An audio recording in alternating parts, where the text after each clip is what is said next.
Welcome. Teamwork is one of the most difficult yet valuable assets of your company.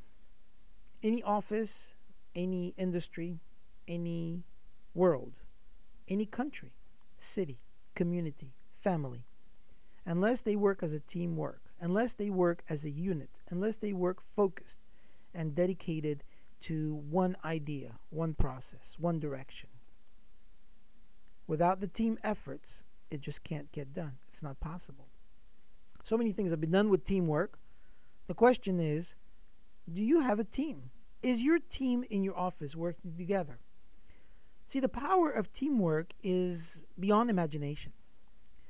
No one individual can produce what a team of people members can do together. It's not possible. If you think about it, there's so much to contribute. Now, some of you may say, well, but there's some people that have little to contribute. Not true. Each and every human being is unique. Unique, meaning there is no other like that human in the whole world. Now, being unique makes you special. Being special makes you valuable. Being valuable makes you indispensable.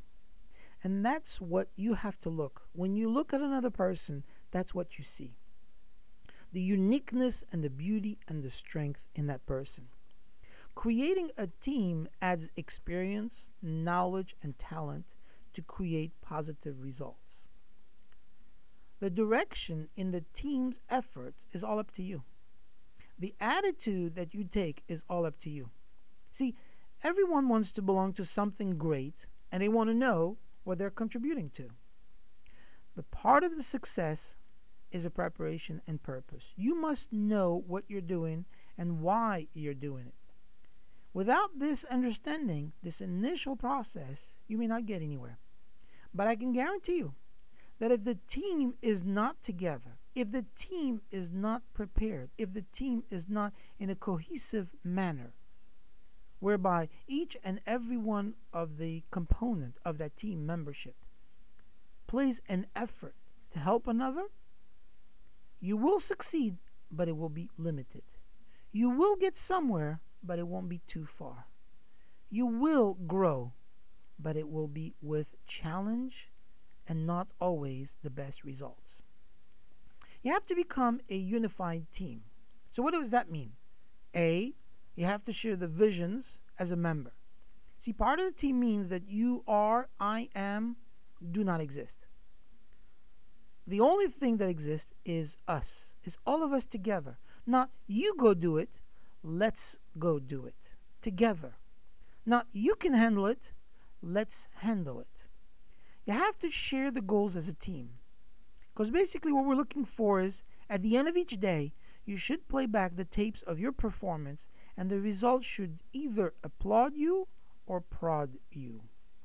They should show clearly, was this a successful day? Are you happy with the actions that you have engendered today? That's what you have to ask yourself. You know, it's interesting.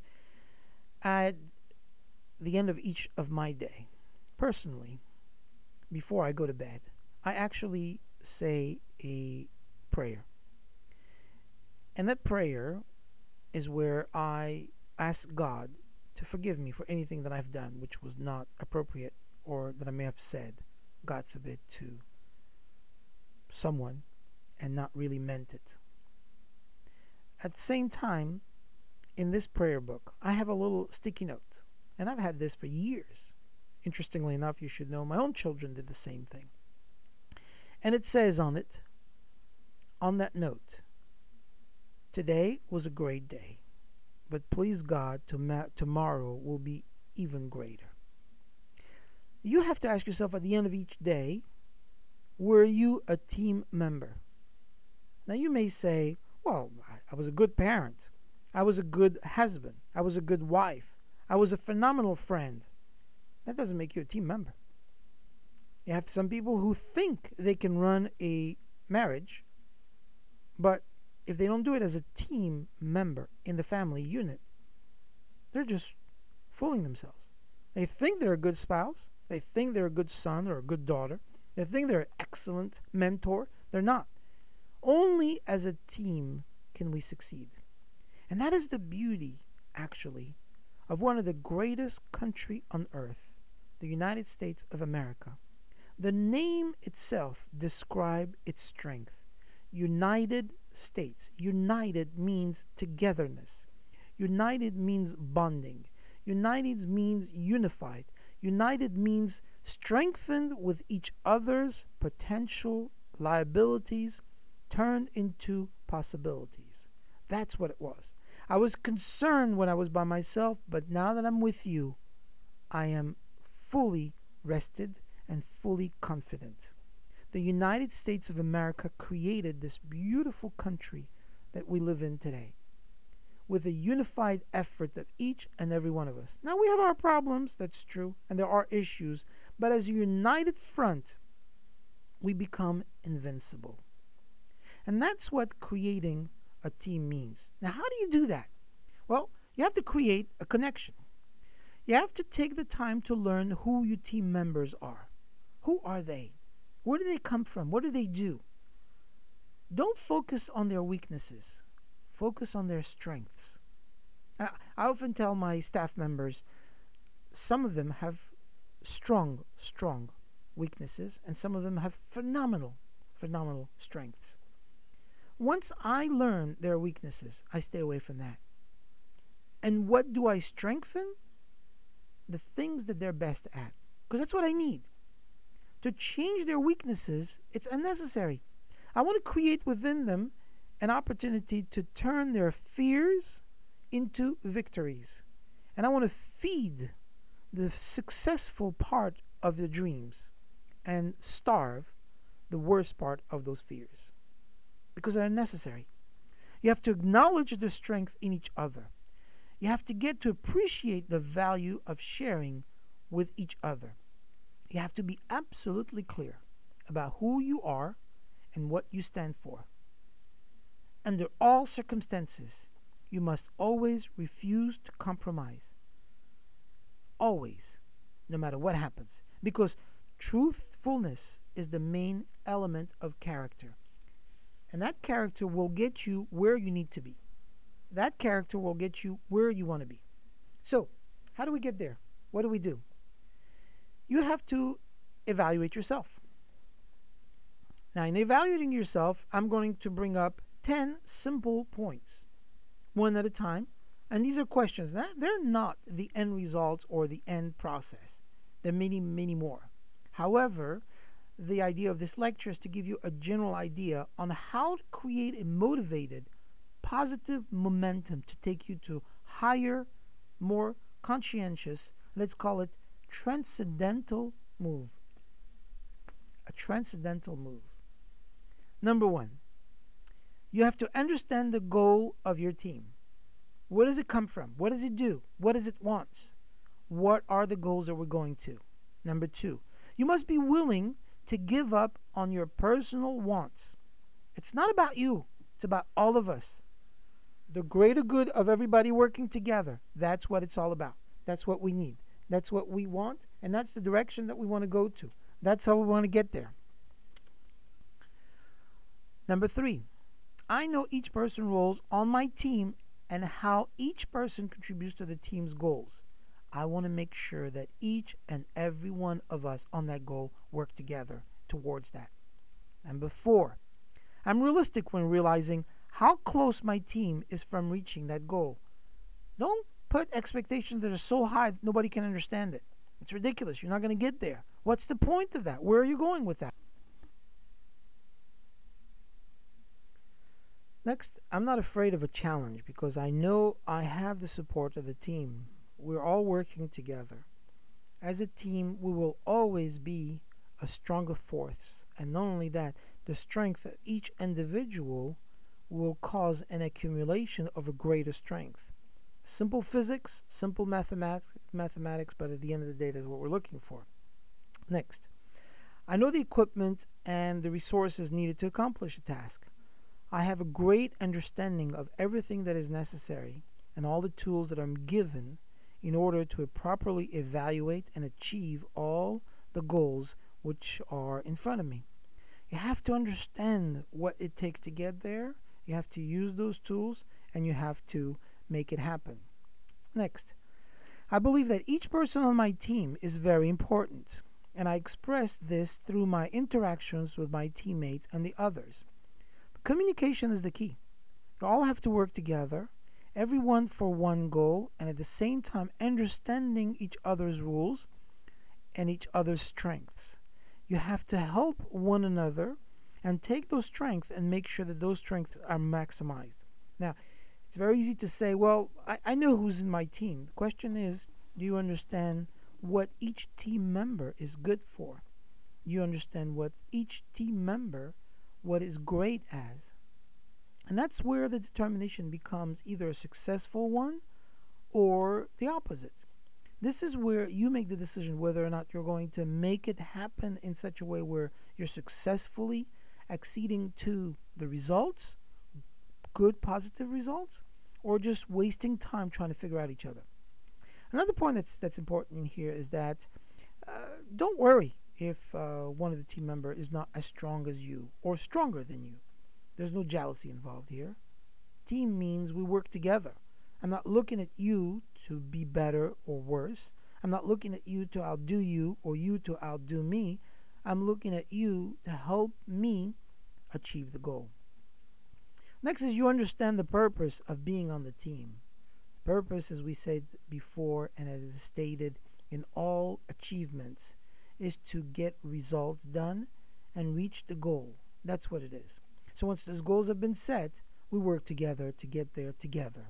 That's all it is. It's a work together, together, together. It needs to be repeated over and over again. Next is you are willing to take a subordinate role for the good of the team, because there'll be times when someone else will have to take the lead. There'll be times where perhaps it's even possible that maybe your own personality will have to subjugate to someone else. And the truth is, it doesn't matter, because it's not about you. It's not about the other person. It's about the team. It's about winning. It's about getting where we want to go. The goal is continuously to achieve that specific laser sharp focus that we need to get to.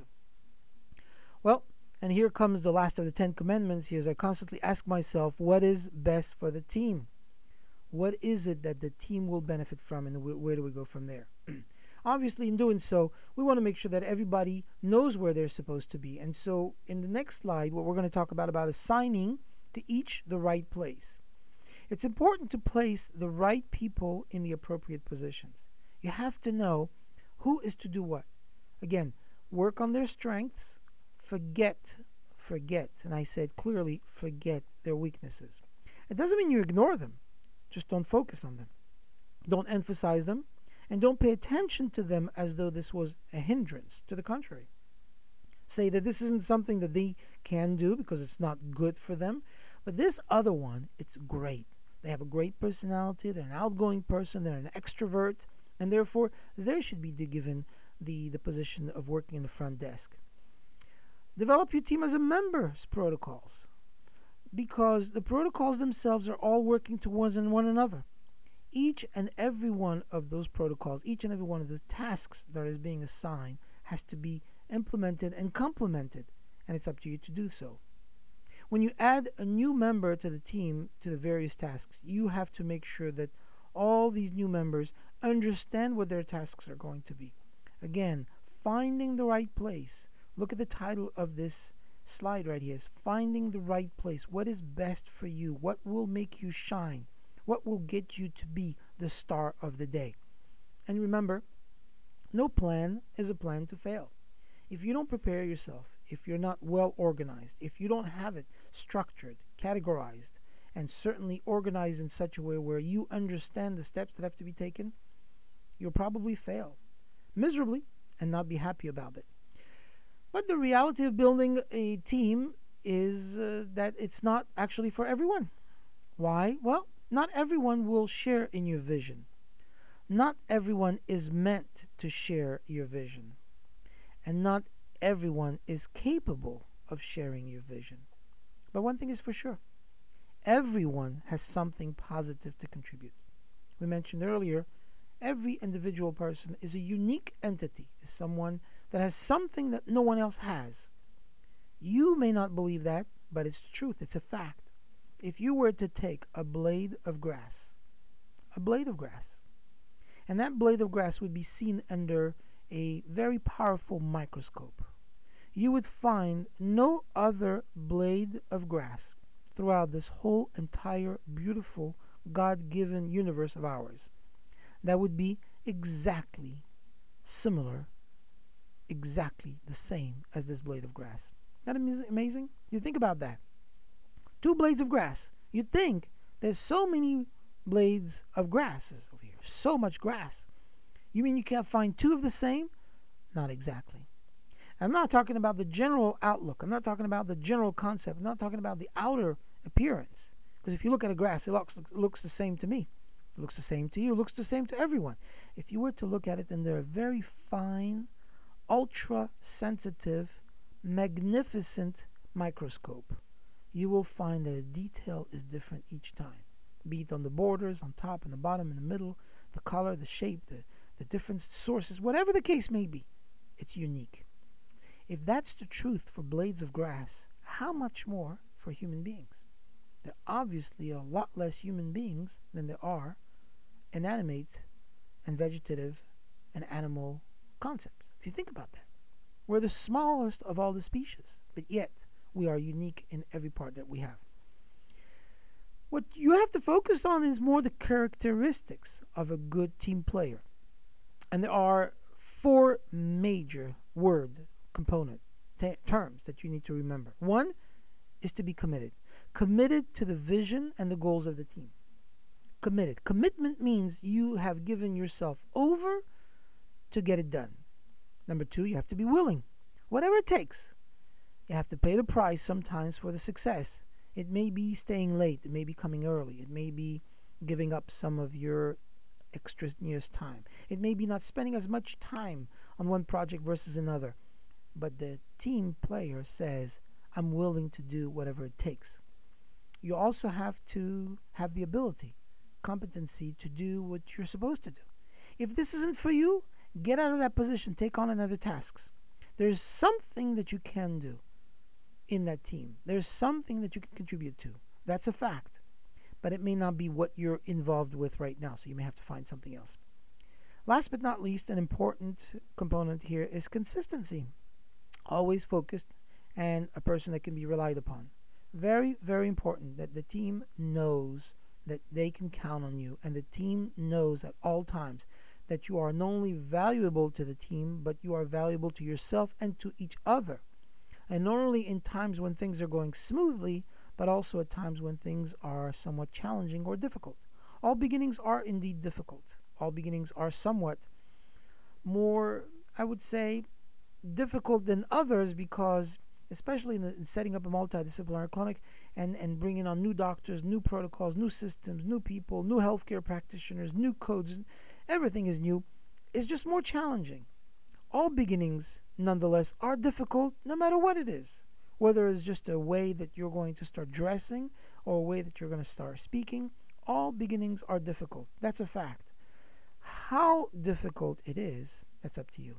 How easy you balance your life during those difficulties and those challenges. Do you look at it as just a simple bump in the road that you can overcome, or do you look at it as a major hurdle that you won't be able to overcome? That's what you need to remind yourself. And to know that for a fact, what you have to do is you have to keep your eye on the scoreboard. That's what you have to do. That's the vision. That's the direction that you go to. A good team always maintains a scoreboard to measure their success. You will know if you're advancing slow or not. And because you're not advancing fast enough does not mean you're losing. It just means you're not going as fast as you had anticipated. See, the scoreboard is necessary in order to evaluate the team's progress. We want to make sure that everybody is moving forward. Not necessarily the same speed, but certainly in the same direction. And the scoreboard, of course, enables us to make better decisions and know when to adjust our strategy. If changes have to be made, we make them. If changes will have to happen, we will go for them. That's what it's all about. And really, in reality, when you think about it, that's the beauty of a team. That's what the beauty of it is: shared vision and goals, all of us working together. An opportunity to contribute and be part of something greater than you. Not as good as you, greater than you, always bigger. You can minimize your weaknesses and maximize your strengths. Always look at the positive aspect. Always look at the top, not the bottom. And in this, you will share in the victories, but at the same time, you will accept that some of the defeats were necessary. The team working together at the end will work together. Working is a progress. Working together is a success. That's what you have to remember. Well, I hope you've enjoyed this slideshow and I hope you will create that team. Remember, creating a team, it's up to you. The 10 most important words, 2-letter words, that you will ever hear, if you want to write it down. If it is to be, it is up to me. The 10 most important 2-letter words that you could ever live with. If it is to be, it is up to me. I wish you all the best. Thank you very much.